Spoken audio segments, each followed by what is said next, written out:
Innal hamdalillah nahmaduhu wa nasta'inu wa nastaghfiruh wa na'udzu billahi min syururi anfusina wa min sayyiati a'malina may yahdihillahu fala mudhillalah wa may yudlil fala hadiyalah. Asyhadu an la ilaha illallah wahdahu la syarikalah wa asyhadu anna Muhammadan abduhu wa rasuluh. Allahumma shalli wa sallim wa barik ala hadzal nabiyil karim wa ala alihi wa sahbihi ajmain. Bapak Ketua Masjid beserta pengurus yang saya hormati, alim ulama, tokoh masyarakat, cerdik pandai, Bapak Ibu, orang tua yang saya muliakan, hadirin hadirat, pemuda-pemudi yang semoga kita semua senantiasa dirahmati oleh Allah.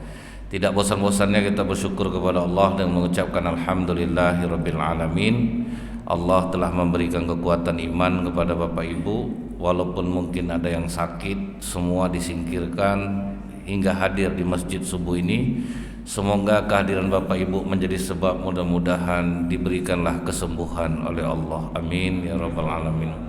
Bersolawat kita kepada Rasulullah sallallahu alaihi wasallam dengan ucapan Allahumma sholli ala Muhammad wa ala alihi washabihi wasallim. Semoga diringankan Allah lisan kita ini untuk bersolawat sehingga kita mendapatkan syafaat di yaumil akhir kelak. Pernah Fatimah datang ke rumah Rasulullah, Pak. Waktu itu dilihat oleh Fatimah Rasulullah sedang menangis. Karena Fatimah ini besar cintanya kepada ayahnya, melihat ayahnya menangis, tentu Fatimah bertanya, "Apa yang menyebabkan engkau menangis, ayah?" Dijawab oleh Rasulullah, "Sewaktu aku Isra, aku melihat neraka. Dan ternyata di neraka itu aku melihat sangat banyak wanita." Itu yang membuat Rasulullah menangis.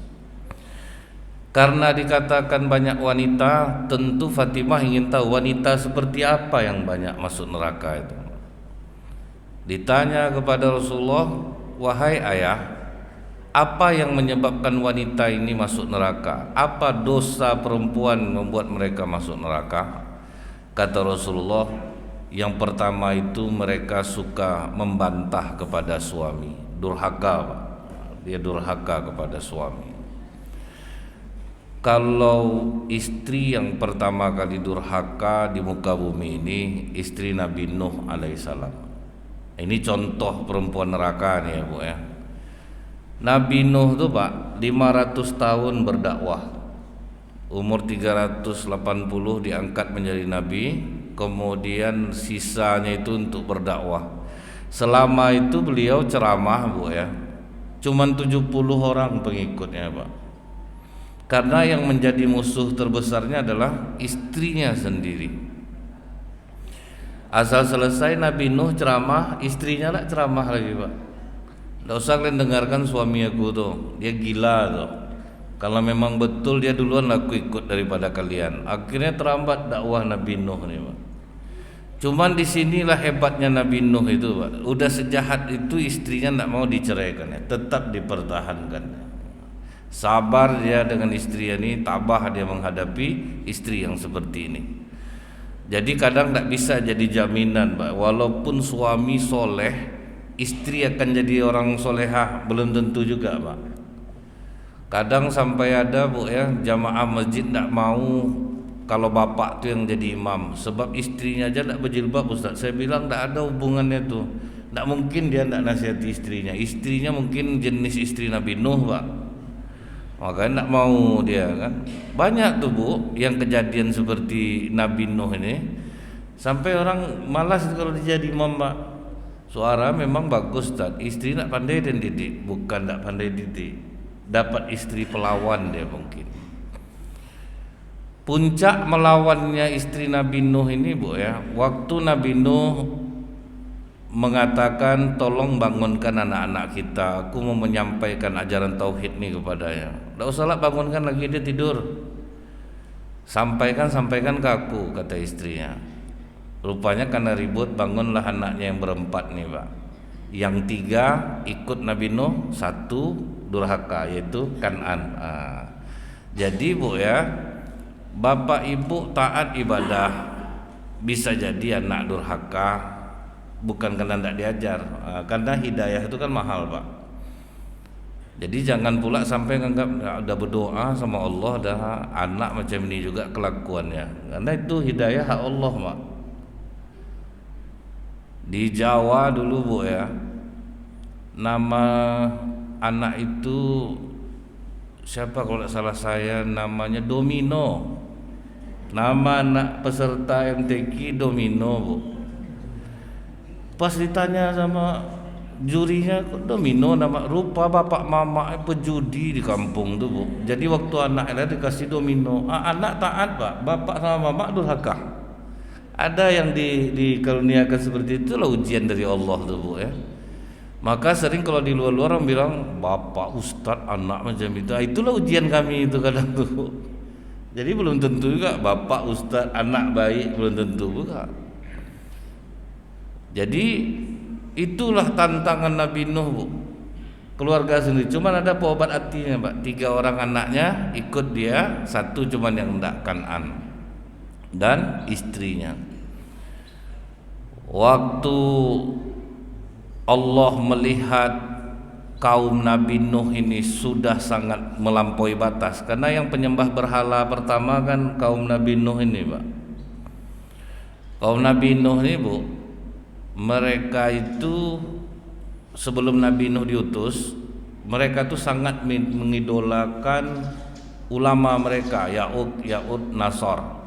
Jadi karena ulama mereka ini meninggal, melemah jiwa mereka karena ketergantungannya tinggi sama ulama. Datanglah iblis menghasut, mau ndak kami buatkan patung ulama kalian. Jadi kalau kalian pengajian ada patungnya di situ, tentu agak tenang juga jiwa kalian. Maulah, jadi dibuatkanlah patung wajah ulama dia Pak oleh iblis nih. Sudah tuh mulai meningkat godaan iblis. Iblis ini kan bertahap Pak. Dia mainnya sabar, dia menggoda itu. Bagaimana kalau di rumah-rumah kalian aku buatkan juga? Dibuatlah di rumah-rumah. Jadi asal mereka berzikir dekat patung itulah berzikirnya. Cuman mereka tidak menjelaskan kepada anak keturunan mereka Bu, sehingga anak-anak menyangka bapaknya sama ibunya dekat-dekat patung itu berarti menyembah patung nih. Awalnya tempat untuk mengenang, lama-lama menjadi penyembahan. Sama kita di Pekanbaru ini waktu itu Bu, gerakan Ahad subuh berjamaah. Akhirnya setiap Ahad subuh meledaklah jumlah jamaah sholat subuh Pak. Sampai udah senanglah hati orang Kristen Bu, orang Islam sudah mulai mengagungkan hari Minggu. Karena hanya di Ahad ramai. Syukurnya Bu ya, karena ini gencar juga saya sampaikan di masjid-masjid, banyaklah yang buat Senin subuh, Selasa subuh ceramah, Rabu subuh ceramah, Kamis subuh ceramah, Jumat subuh ceramah, Sabtu subuh ceramah, Minggu subuh ceramah. Jadi hilanglah kesakralan Ahad subuh berjamaah tadi Pak. Saya takutnya besok Bu, anak-anak kita pas ditanya kapan kalian sholat subuh, Ahad lah, sholat subuh berjamaah itu hari Minggu aja. Ingat saya bapak saya dulu gitu kata. Itu yang ditakutkan tuh. Terjadi macam di Turki saat ini. Turki itu tahu Ibu, 96% Islam, hanya 10% yang tahu Islam lagi itu Pak. Dan ini tidak hoax. Ditanya orang sana Bu ya, waktu sholat apa namanya udah tidak tahu lagi Pak. Karena sekuler begitu kuat. Itulah susah payah Presiden Erdogan tuh Pak mengembalikan balik. Yang sudah tertanam tuh Bu, mengembalikan itu tuh sulit. Jadi kalau kita berpikir karena apa Pak? Sudah semakin jauh dari agama, sudah tambah sedikit, sudah tambah sedikit. Mahasiswa Indonesia aja Bu ya pusing mau cari tempat sholat Id di sana Pak. Bulan puasa tuh macam biasa, tidak ada malam takbiran. Berapa sedih itu Pak. Beruntung kita tinggal di Indonesia nih. Beruntung betul rasanya Pak. Nuansa tuh masih kuat. Nah, mereka penyembahan sudah menjadi-jadi Pak. Udah diperingati oleh Nabi Nuh, tidak mau juga.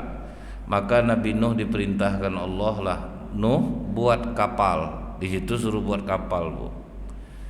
Datang Nabi Nuh, pakai apa aku buat ya Allah? Pakai kayu lah. Terus kayunya mana? Kau tanamlah dulu. Itulah Allah ngajar nabinya, Bu. Tidak ada yang instan tuh, Pak. Udah Allah nyuruh buat kapal, pakai apa? Pakai kayu. Itu kayu dari mana? Kau tanamlah dulu pohon tuh.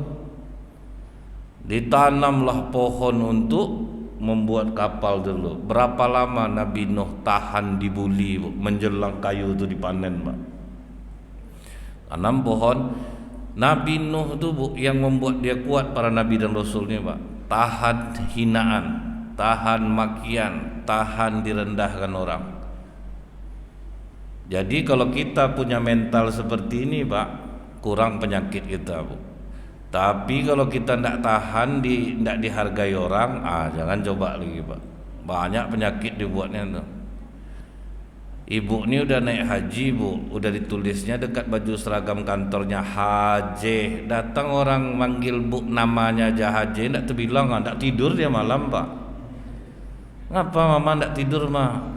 Ibu tuh tidak dipanggilnya Hajah Mama tadi dong. Apa tidak terpikir sama macam ini banyak penyakit nih, Pak.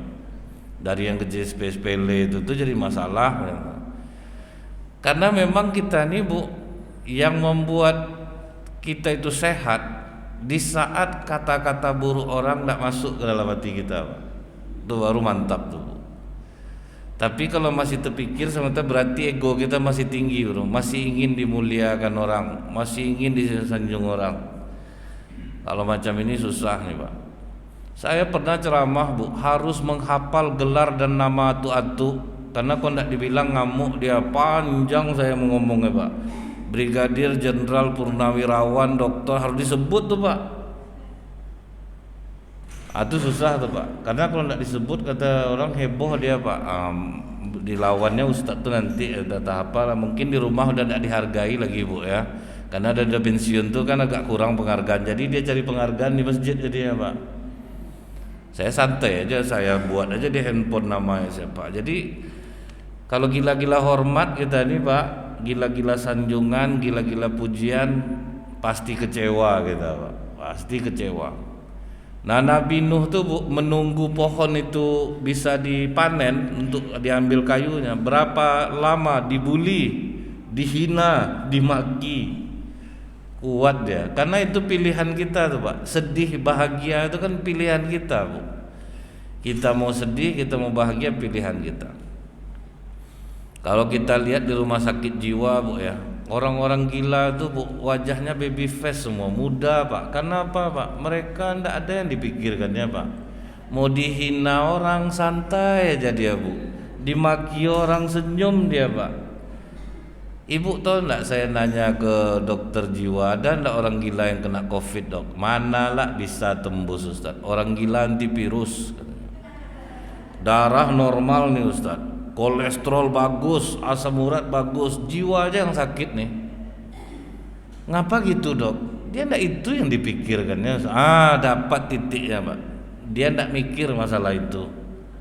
Kalau kita, Bu, waktu COVID tuh batuk aja kawan 3 kali di masjid berdenyut jantungnya, Pak. Ini positif udah nih. Itu tuh, Pak, yang buat penyakit itu lah dia. Buktinya sebanyak yang sepuh di sini aman aja melalui COVID. Mungkin datang kemana-mana, Bapak, mungkin. Sejak saat itulah saya kira, Pak, Bu, berpikir tidak usah dipikirkan. Yang penting kita disuruh pemerintah vaksin dilengkapkan. Disuruh pakai masker, kita pakai masker. Setelah itu tawakal kepada Allah, Pak. Ini sampai, Bu, ya, ada suami, istri, anaknya makan Indomie di rumah. Datang istrinya bilang, kok enggak terasa sama mama bumbu Indomie ini ya? Lari suami sama anaknya, Pak. Rupanya lupa ibu tuh masukkan bumbunya, Bu. Memang hilang kasih sayang, Pak, semenjak COVID tuh. Persaudaraan hilang, buruk sangka kita tinggi, rahmat Allah masih makin jauh. Saya tahunya selama ini bersalam macam ini, Pak. Orang bertinju sekarang, hilang rahmat Allah tuh, Pak. Memang berhasil, memang. Dulu dicoba virus lain tidak mempan rupanya. Akhirnya isu virus COVID ini memang luar biasa, Bu.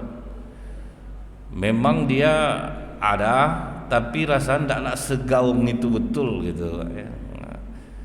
Cuman inilah kenyataannya itu. Kita tuh mudah masuk dia ke dalam jiwanya. Kalau kita kebal Pak, dihina, dimaki, direndahkan orang Pak, sehat badan Pak, aman otak dibuat itu. Itu ya cara itu Bu ya. Jangan menyedih-nyedihkan hati. Apa kata Anas bin Malik? 9 tahun aku sama Rasulullah. Rasulullah tuh tidak pernah jadi masalah sama dia masalah orang menginjak-injak harga dirinya. Dia tidak pernah jadi masalah ketika dia dihina orang. Itu sifat Rasulullah Pak. Asal jangan kehormatan agama. Nah, itu aja Bu. Kemudian Pak, sudah besar pohon-pohon tuh, sudah bisa dipanen. Ditebang, mulailah Nabi Nuh membuat kapal Bu. Nah, waktu Nabi Nuh membuat kapal tuh Pak, dibully lagi Bu. Gila kau nih Nuh ya. Laut jauh, kau bikin kapal besar di sini, mau kau dorong kapal nih. Memang kalian nih gila kalian nih. Pokoknya Bu, tidak berhenti-henti mereka menghujat Nabi Nuh. Tapi Nabi Nuh santai aja sama kaumnya yang 70 orang nih Bu. Buat terus kapal. Dan itu sangat masuk akal orang mengejek Pak, karena laut jauh. Setelah siap kapal tuh Nabi Nuh diam aja dihina Bu. Rupanya datang ujian selanjutnya. Udah selesai kapal tuh Pak. Apa kata istri ya? Kita jadikan aja tempat buang air besar di kapal dia nih. Jadi sejak saat itu siapapun yang pengen buang air besar naik ke kapal Nabi Nuh. Bayangkan Pak, tinggi orang 60 hasta Bu, 30 meter. Tentu nya sebesar ember tuh Pak. Penuh kapal tuh Bu. Penuh semua ya Pak. Bagaimana mau membersihkannya Bu? Air enggak ada. Itulah jahatnya istri Nabi Nuh nih Bu. Setelah kotoran banyak di kapal itu, ada latuk-atuk Pak pincang kakinya. Dia pengen buang air besar, diantar cucunya lah ke atas kapal tuh. Rupanya terpeleset dia Bu, saking banyaknya tai di atas kapal tuh.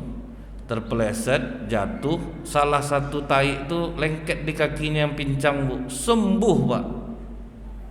Langsung berlari dia turun ke bawah. Hei masyarakat, berkumpullah. Ternyata tai yang ada di atas kapal Nabi Nuh mengandung berkah. Selama ini aku pincang, tengok sekarang aku udah pandai berjalan. Beramai-ramai pula lah masyarakat ngambil tai itu balik Pak. Dikikis orang tuh sampai bersih Bu. Bawa pulang untuk berkah. Itulah hukuman dari Allah tuh. Sembuh mereka gara-gara tai. Jadi maka kalau ada zaman sekarang orang Bu ya, apa obat Pak kok bisa sembuh Bapak? Itulah saya minum air kencing saya pas subuh, sehat saya. Itu azab Allah berarti itu Pak. Allah tidak mungkin ngasih obat barang-barang najis, itu tidak mungkin Pak. Jadi kalau ada orang bilang itu, saya pernah dengar dulu tuh Bu. Pagi kita bangun tuh, sudah tuh kita terkencing, kita minum air kencing kita tuh, ya enak badan saya, jadi ada kena azab sama Allah berarti itu. Dia siapa yang nyarankan Pak? Dokter yang nyarankan. Saya yakin gini nih Bu, bapak nih obat apa aja nak mempan, jadi udah muak dokter tuh mungkin minum air kencing Pak, mungkin gitu Pak kan. Lupa pas dia air kencing sembuh, dia ada kesalahan dokter tuh Pak, bolak balik. Obat ini tidak cocok saya dok, pengini saya jadinya yang ini pinggang saya sakit nih nah. Apa lagi nih dok? Minum air kencing lagi Pak, sebetulnya kesal, bahasa kesal tuh Pak. Lupa pas diminumnya telepon dokter, dok, iya dok sembuh saya. Aduh. Jadi itu durhaka Nabi Nuh ya Bu ya. Jadi yang masuk neraka itu yang tipe-tipe seperti ini Bu. Durhaka kepada suami, melawan kepada suami. Yang kedua istri yang pelawan, istri Nabi siapa Bu? Istri Nabi Lut alaihissalam. Cuman ada bedanya. Kalau istri Nabi Nuh dari awal dakwah dia musuh sama Nabi Nuh Pak. Kalau istri Nabi Lut awalnya enggak Pak, sayang sama Nabi Lut, rela hidup susah, rela dia hidup susah Bu, enggak pernah melawan kepada Nabi Lut itu enggak pernah, cuman hidup miskin. Dakwah Nabi Lut alaihissalam istrinya yang selalu mendampinginya, tapi mulai berubahnya Bu Begitu kaum Nabi Lut sudah tidak ada lagi laki-laki yang berani lewat di kota dia. Kebetulan rumah Nabi Lut itu tiap malam secara sembunyi-sembunyi laki-laki datang untuk belajar kepada Nabi Lut. Datanglah nenek-nenek bertamu ke rumahnya, Pak. Pura-pura minta air minum kepada istri Nabi Lut. Dikasih oleh istri Nabi Lut yang namanya Wafila ini minum. Begitu nenek ini minum, dimuntahkannya langsung minum tuh, Pak. Air di rumah kau ini tidak layak untuk diminum. Rumah kau ini tidak layak untuk ditinggali. Pakaian yang kau pakai ini tengoklah, masa macam ini, kau cantik, masih muda, baju tengok seperti ini, rumah seperti ini. Pertama ngamuk dia, Bu. Nenek jangan berkata seperti itu, Nek. Ini rezeki dari Allah yang dikaruniakan kepada kami. Aku ridho hidup sama suami aku seperti ini. Karena awalnya berarti sayang dia sama suaminya tuh, Pak. Rupanya, Bu, datang nenek ini bilang, jangan marah, aku ingin menawarkan pekerjaan kepada kau. Kerjanya tidak susah. Tugas kau hanya ketika ada laki-laki datang kemari, kau cari tahu kemana dia lewat. Di mana dia lewat nanti kau kasih tahu aku, kau dapat 1 koin emas. Besar, Pak, informasinya, upahnya 1 koin emas, Bu. Disitulah berubah istri Nabi Lut tuh. Artinya apa, Pak? Uang nih, Bu, ya, bisa merubah, Pak. Bisa buat baik, bisa buat buruk. Ada istri, Bu, suaminya pulang jam 2 malam, dari jam 4 sore diteleponnya tidak ngangkat. Pas suaminya pulang jam 2, ngamuk ya, Bu. Tidak ada otak, abang, tidak berubah-ubah juga. Umur dah bertambah, dari sore aku telepon tidak abang angkat-angkat. WA checklist, apa betul kelakuan abang di luar itu? Macam-macam lah, Bu. Dikeluarkan suaminya dompet, minta maaf abang ya, Dek, ya, tadi di kantor tidak boleh ngangkat HP, ini ada rezeki untuk adek nih. Cuma adek, Bang, abang tuh kasih tahu lah, bisa berubah, Pak. Dari ngamuk tuh, Bu, langsung turun tuh. Itulah dahsyat duit tuh, Pak. Dia bisa buat baik, bisa buat buruk. Kalau orang berduit baik itu macam Ustadz Ebit Liu yang di Malaysia tuh, Bu. Pergi dia ke Jakarta, dikumpulkannya anak-anak pang tuh, Pak. Abang mau mandi, mandi dulu, Bang, ya. Sudah mandi, Pak. Dibelikannya baju semuanya. Diajak makan sama-sama. Saya carikan rumah, saya bayarkan tiap bulan, mau tinggal di sana, mau sholat. Gitu cara dakwahnya, Bu. Mau pakai duit, Pak. Jadi orang-orang berduit, donatur-donatur ini, Bu, bisa membawa perubahan besar ke masjid untuk meramaikan masjid, Pak. Orang-orang berduit ini luar biasa perannya, Bu. Karena dengan duitnya itu bisa untuk merangsang orang untuk datang ke masjid nih, Pak. Itulah guna duit kalau bagi orang-orang soleh. Makanya kata Rasulullah, sebaik-baik penolong untuk takwa kepada Allah adalah harta benda. Jadi harta benda itu bisa menambah ketakwaan kita kepada Allah. Dan sebaik-baik harta di tangan orang-orang soleh. Orang-orang soleh berharta, banyak manfaatnya untuk orang. Bisa menjadi asbab hidayah. Misalnya nih, Bu, ya, orang susah hidupnya, miskin dia, datang orang kaya. Gaji suami berapa satu bulan? 2.500.000, Pak. Kebutuhan berapa? Belanja anak, sekolah berapa sebulan? Oh, rupanya kurang. Jadi seharusnya pendapatannya itu 5 juta, gaji cuma 2,5, berarti kurang 2,5 lagi. Itu udah didetailkan betul tuh, Bu. Jadi datang orang kaya ini bilang, oke, 2,5 kali 12 bulan berapa? Sekian. Dikasihnya dalam bentuk cash, Pak, semuanya. Jadi 1 tahun ini bapak sama ibu sudah tidak miskin lagi. Haram menerima zakat karena sudah cukup. Usahalah dengan duit itu, tambahlah dengan duit itu. Akan guna tuh, Pak, orang kaya. Jadi orang kaya nih, Bu, makanya besok yang pertama masuk surga tuh, Pak, orang kaya yang soleh, Pak. Pertama masuk orang mati syahid, Bu. Kata orang mati syahid nih, kalau bukan gara-gara ustadz kami yang menyampaikan bahwa keutamaan jihad itu besar di sisimu ya Allah, mungkin kami tidak akan berani berjihad. Masukkan ustadz-ustadz kami dulu ke surga. Begitu ustadz-ustadz ini mau masuk surga, jangan kami ya Allah. Kalau bukan ada dermawan-dermawan, kami pun tidak bisa hidup tenang dalam berdakwah. Bisa berdakwah bu, macam Dewan Dakwah Indonesia itu. Jadi orang diutusnya ke pedalaman itu bu, cuma keluarga udah ditanggung hidupnya pak. Kan kalau ndak itu tuh ndak aman dia di sana pak. Orang Dewan Dakwah itu bu masuk ke pedalaman Kalimantan itu sampai ada yang setahun mereka berdakwah di sana, langsung jadi pengurus masjid, langsung apa gitu pak. Nah untuk keluarga itu diamankan ekonominya. Kalau ndak ada orang kaya gimana pak? Nah, jadi itulah bu, orang kaya ini kalau di masyarakat tuh pak ya, enaknya apa pak? Ngomong apa aja orang kaya di masjid ini diam aja lah bu. Dia pasti selesai sama dia itu pak. Misalnya kita tambah AC nih, terserah Pak Haji lah Pak Haji. Bertambah tuh pak. Kecuali kalau orang miskin ngomong kita tambah lah AC pak. Kau kipas anginnya sakit perut kau, tambah AC lah kau bilang. Jadi memang pengaruh tuh pak. Pengaruh tuh.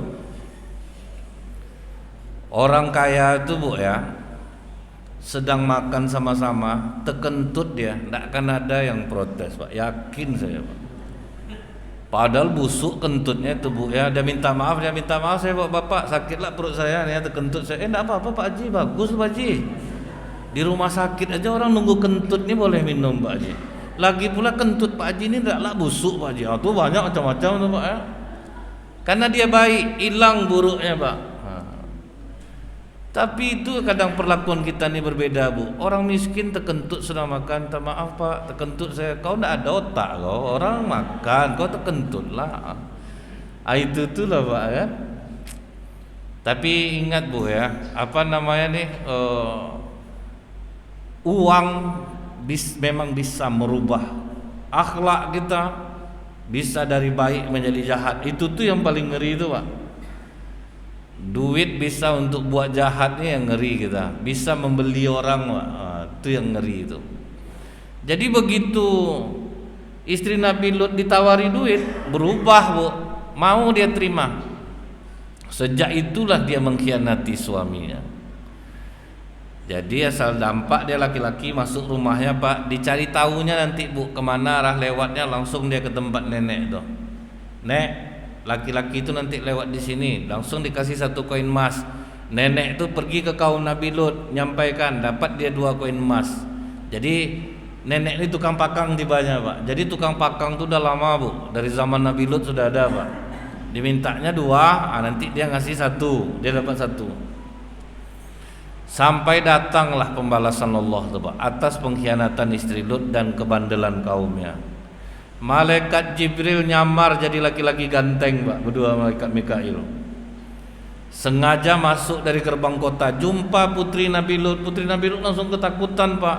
Kalian salah masuk nih, kaum kami ini dia cinta sama laki-laki. Langsung diselundupkannya masuk ke rumah Nabi Lut. Nampak oleh istri Nabi Lut, waduh ini luar biasa gantengnya nih. Pergilah dia melapor ke nenek tuh, nek ini ada 2 orang nek ganteng betul. Saking tidak sabarnya pak kaum Nabi Lut, langsung dikepungnya rumah Nabi Lut. Terkejut Nabi Lut di situ bu. Aku tidak bisa melindungi kalian kata Nabi Lut. Udah berdebatlah Nabi Lut sama kaumnya, kau keluarkan dia tidak Lut. Baru di situ malaikat Jibril mengatakan, jangan khawatir Lut, bukakan aja pintu tuh. Aku Jibril dan ini Mikail, sudah datang waktu azab Allah untuk kaummu. Begitu dibuka, dikembangkan malaikat Jibril sayapnya yang 600 tuh pak, buta semuanya. Kata malaikat Jibril, keluar dari tempat ini sebelum subuh no. Kan Lut ini akan diazab oleh Allah. Waktu itu istri Nabi Lut masih ikut tuh pak. Tahu-tahu datang batu besar nimpa dia. Kan semua batu itu udah dikasih nama. Yang kena-kena tuh pak. Terkejut Nabi Lut, pecah kepala istri yang di dekat dia. Kenapa istriku kena? Kau tidak tahu Lut, selama ini istri kau inilah yang mengkhianatimu. Jadi bapak-bapak, atuk-atuk waspada ya pak ya. Udah tua-tua nih pak. Kadang duit tidak ada pak, udah mulai kurang-kurang perhatian. Kadang bu ya, ada karena suaminya udah tidak menghasilkan lagi bu, kena stroke pak. Jadi payah ibu nih mau pergi arisan, jalan-jalan, apa kata ke suami, bang matilah lagi bang, dah ikhlas aku nih mati aja lah lagi. Jadi bapak jangan terkecil hati besok pak. Yang mengkhianati ini kadang dekat kita bukan jauh, tapi mudah-mudahan kita tidak lah macam ini. Tapi saya ketemu pak yang seperti itu bu, karena istrinya suka jalan-jalan, suami stroke tuh tidak bisa jalan-jalan pak. Udah ikhlas aku bang, matilah lagi ya. Dan itu dengar pak, saya sangka lucu-lucuan bu, saya sangka itu humor pak, rupa serius bu. Serius dia ngomong gitu tuh gitu. Jadi jangan sampai kita menjadi istri yang durhaka seperti istri Nabi Nuh, istri Nabi Lut ini. Itu yang menyedihkan hati Rasulullah tuh, perempuan banyak masuk neraka karena pelawan kepada suaminya. Kita akan tahu nih bu, ada pernah sahabat Rasulullah, dia ketemu Rasulullah salam, sujud dia pak ke Rasulullah, langsung marah Rasulullah, jangan kau sujud sama aku, ini kebiasaan orang ajam. Andai dibolehkan sujud manusia kepada manusia, aku suruh istri sujud kepada suaminya. Begitulah sakralnya bu. Tapi justru yang mengamalkan ini perempuan India bu. Perempuan India ke suami ngeri bu.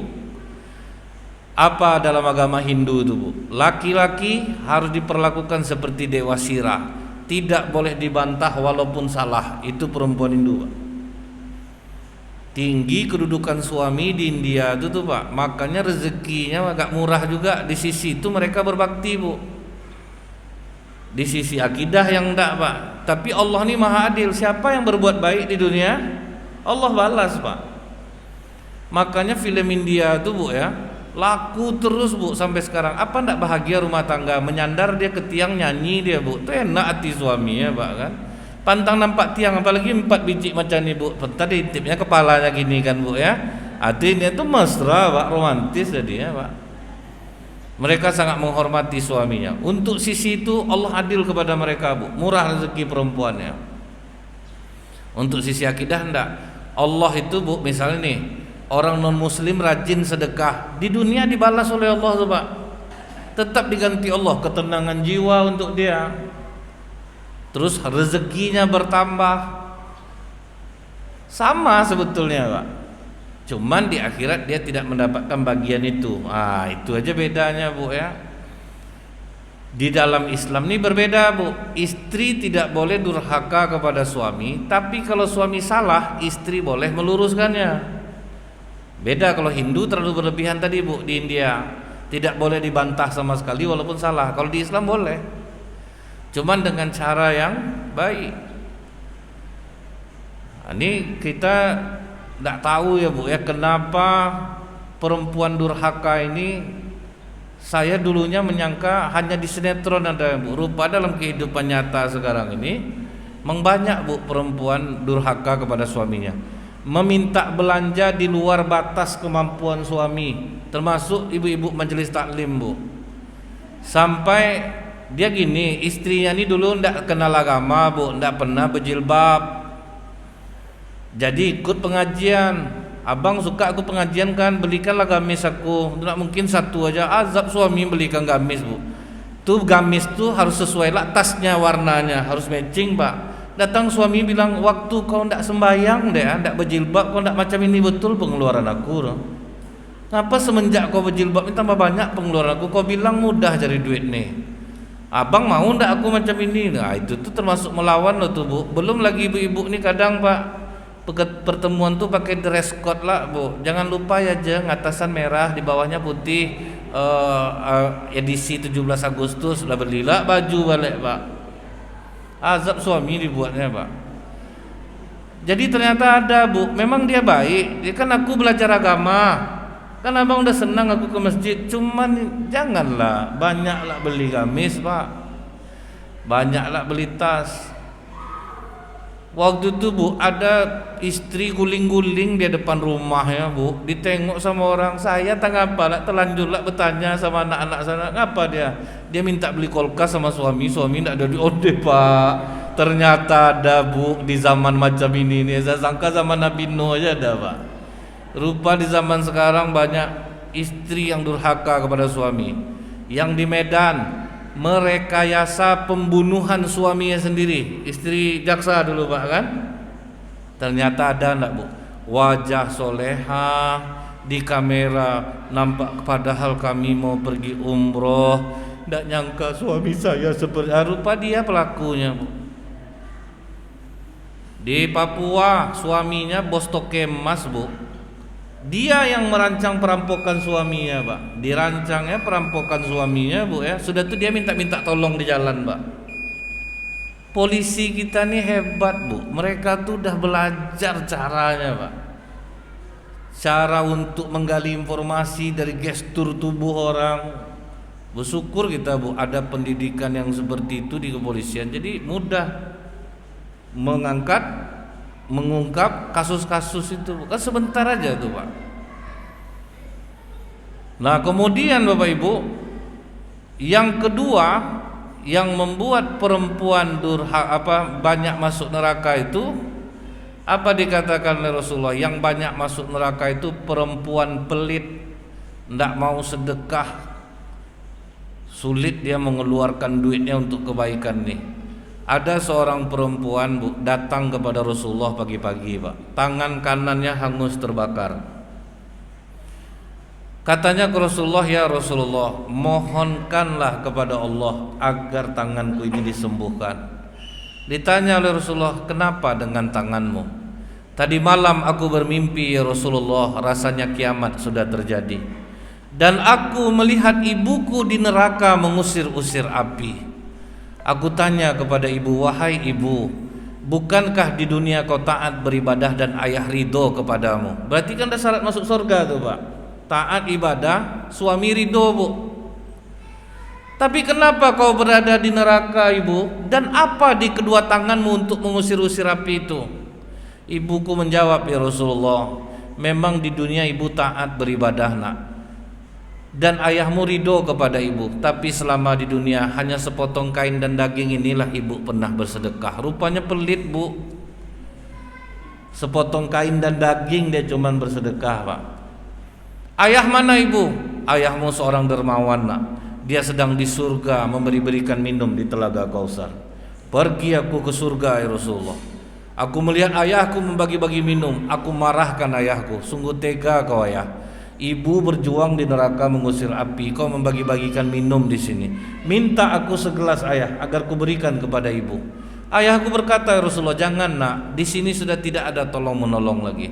Aku tidak peduli ya Rasulullah. Aku rampas segelas air di tangan ayahku. Aku pergi ke tempat ibuku di neraka bermaksud ingin memberinya air. Tapi belum sampai gelas itu ke mulut ibuku, api neraka datang menyambar tanganku. Begitu aku bangun, hangus tangan aku ya Rasulullah. Diletakkan Rasulullah tongkatnya bu. Ya Allah, kalau benar mimpi perempuan ini, sembuhkanlah tangannya. Sembuh pak, berarti betul mimpinya. Apakah di dunia nyata itu terjadi? Ternyata terjadi bu.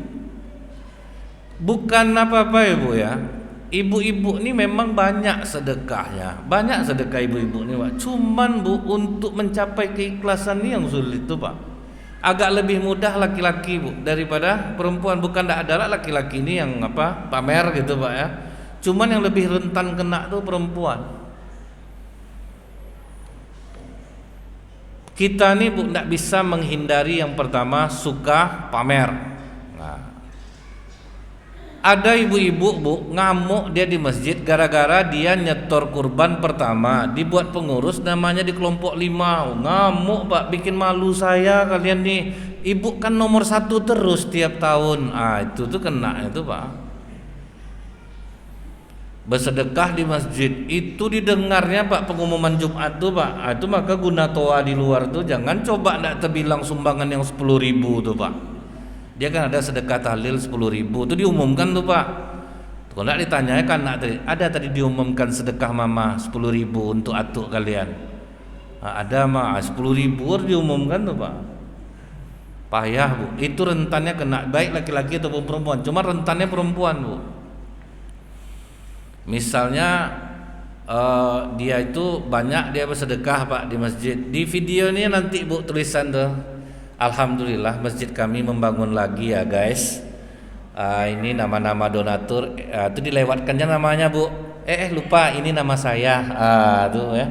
Berapakah saya menyumbang? Taram. Itu tuh Bu yang ngeri ya. Datanglah orang komen memuji, Masya Allah Ibu, sehat-sehat ya Ibu, luar biasa sedekah Ibu. Ibu tuh jak muda macam ni lagi. Kan inilah gaya tuh Pak. Pantang dipuji orang ni yang sulitnya tuh Bu. Rentan Pak kena ya. Jadi sedekah tuh Bu, makanya kalau di masjid Jogokarian Pak, udah ndak nulis nama lagi Bu, kotak infak di rantainya dibesarkan lubangnya sedikit. Diajarnya jamaah nih nyumbang betul-betul tanpa nama. Lubang kotak kami besar, mau masukkan 100 juta pun bisa. Betul-betul ndak ada pakai nama tuh Pak. Dia ingin melatih jamaah membuang sifat itu. Kadang kalau kita nih nanti nak maulah orang nyumbang kalau macam tu Ustaz, kultur kita ndak bisa macam itu. Ya itu ya juga. Nyumbang terang-terangan tu kan ndak apa juga. Cuman tuh Bu, ikhlas sama ria ni sudah setipis kulit bawang Pak. Itu yang ngeri ya itu Pak. Ikhlas sama ria itu kan udah setipis kulit bawang Pak. Jadi lebih baik ndak tahu betul orang kan, mungkin aman kita sama Allah aja yang tahu Pak kan. Cuma kalau udah tahu orang tuh Bu, itu yang membuat ngeri itu. Tapi mudah-mudahan kita dijaga Allah lah dari sifat seperti itu. Karena kultur orang di Pekanbaru ini nyumbang memang harus dituliskan. Karena kalau tidak dituliskan Ustadz hilang lah duit itu nanti. Itu pula Pak, itu ada juga kejadian gitu. Dibuat hamba Allah, tidak ketemu uang hamba Allah tuh Pak. Ada masjid di Pekanbaru ini Bu. Jadi rupanya Pak, karena dibuat hamba Allah tuh Pak, berkurang terus duit. Jadi yang nyumbang nggak tahu itu duit dia Pak. Rupanya orang nih Bu, kalau maling di mana aja bisa jadi orang maling Pak. Itu maling syariah tuh Bu. Kalau zikir lupa Allah, duit masjid lalu juga sama dia Bu. Bukan ndak ada Bu, karena kami ini keliling di Pekanbaru nih ya Pak. Ya tentu tahu Pak. Bukan satu masjid Bu, banyak. Nah, jadi kan kadang dapat info, mana yang siapa kemarin Pak Ji? Itulah Ustadz. Ketahuan Ustadz, amplop mau balik nih sekian, dipotongnya terus Pak. Asal ada mau balik, potongnya terus duit tuh Pak. Kami udah curiga Ustadz, beli Honda baru dia, beli handphone dia. Yang mau balik nih tidak ada ngomong satu pun Pak, diam aja semua ya. Akhirnya pengurus yang nanya, "Cak Ustadz jujur Ustadz, berapa Ustadz terima amplop?" Sekian, astagfirullahalazim. Yang dipotong itu Bu, itu tidaklah yang sedikit-sedikit Pak. Ustadz Mustafa Umar, amplop Ustadz Zulhendri Rais, itu yang dipotongnya Bu kan. Jadi kan ada di Pekanbaru ini Bu ya, masjid-masjid itu apa namanya Pak? Ternyata yang jahat itu tetap ada. Ada juga itu Pak. Jumlah sapi 9, nanti tinggal 3 lagi Bu kan, kadang yang lain tak kemana hilangnya Pak. Jadi kadang Bu ya, itulah ngerinya kita nih Pak. Janganlah untuk bersedekah lagi untuk dia sendiri pun dia jahat untuk melakukan itu. Jadi sebetulnya baik laki-laki atau perempuan sama, cuman Rasulullah menerangkan di sini Bu ya, ternyata perempuan lebih rentan masuk neraka itu disebabkan karena pelit bersedekah. Ada kawan saya tukang jahit Pak, saya nengok ada sup yang sudah berbusa Bu di sampingnya. Saya tanya, Pak, itu kenapa tidak dimakan supnya sampai basi? Itulah kelakuan ibu yang punya toko nih Ustaz. Asal tidak termakan sama dia lagi makanan, baru dikasihnya saya. Sering saya buang tuh Ustaz. Saya nanti tidak saya terima, naiklah sewa nih nanti. Itu payah saya terima aja dulu, nanti saya buang. Ibu yang disebutkan itu tahu apa Bu? Paling rajin majelis taklim, paling awal ke masjid. Tahu betul saya itu Bu, wajah solehah, tapi bakilnya minta ampun Pak. Karena tukang jahit itu nyewanya punya dia, rumah dia di belakang. Itulah kelakuan itu Ustaz. Sudah tuh Ustaz ya, padahal saya penyewa di sini nih ya. Berbuah mangganya saya juga yang manjat nanti itu. Pokoknya tidak mau rugi dia Pak. Bayar sewa itu dimanfaatkannya orang ini untuk ngangkat mangga tuh. Itu ada bapak dikasihnya ya, kasih tidak kasih lah Ustaz, kalau mau ambil lah. Itu kan berarti tidak ngasih nama itu Pak. Ndaklah Bu, itu gitu kata orang Pak. Rupanya jumpa saya lagi Bu. Ibu tuh tahu betul saya paling awal datang ke masjid, paling akhir wirid permata apapun namanya datang terus Pak. Tapi tahu ibu kerjanya kalau belum puasa sore udah ke masjid dia Pak, dibawa teko dari rumah Pak, disalinnya untuk buka bersama di masjid tuh Bu, ke teko dia. Kan tiap bulan puasa orang banyak tuh Pak ngantar-ngantar makanan ke masjid, diambilnya goreng mie dibawa pulang. Udah mau ngamuk orang etek manga etek kotek biarlah mangalo kau katanya Pak kan, bawa pulang Bu. Habis bawa pulang Bu, makanlah dia di masjid tu lagi Pak, berbuka di masjid tu balik. Ibu tahu waktu ibu tu meninggal Bu ya, apa kata yang memandikan jenazah? Perutnya sekeras batu Ustaz, macam nokok batu Bu perutnya tu. Dan ternyata memang betul Bu, itu ketemu betul tuh Pak. Dia sedekah tengkelek ke masjid Bu 10 pasang. Ditengoknya perputaran tengkelek itu banyak dipakai orang, terpikir dia mau menyewakan 1000 sepasang Bu. Langsung pengurus ambil semua tengkelek tuh bawa pulang. Dibawanya Bu pulang. Itu ketemu. Kalau dibawa bapak enggak ada rasa sampai se ekstrim itu rasanya Pak. Jadi dua pesan Rasulullah ini mudah-mudahan tidak terjadi kepada kita ya Bu ya. Jadi ingat, perempuan yang masuk neraka itu yang durhaka sama suami, yang pelit bersedekah. Kalau ibu-ibu insyaallah jauh dari itu semua. Amin ya rabbal alamin. Subhanakallahumma bihamdika asyhadu an la ilaha illa anta astaghfiruka wa atubu ilaik. Assalamualaikum warahmatullahi wabarakatuh.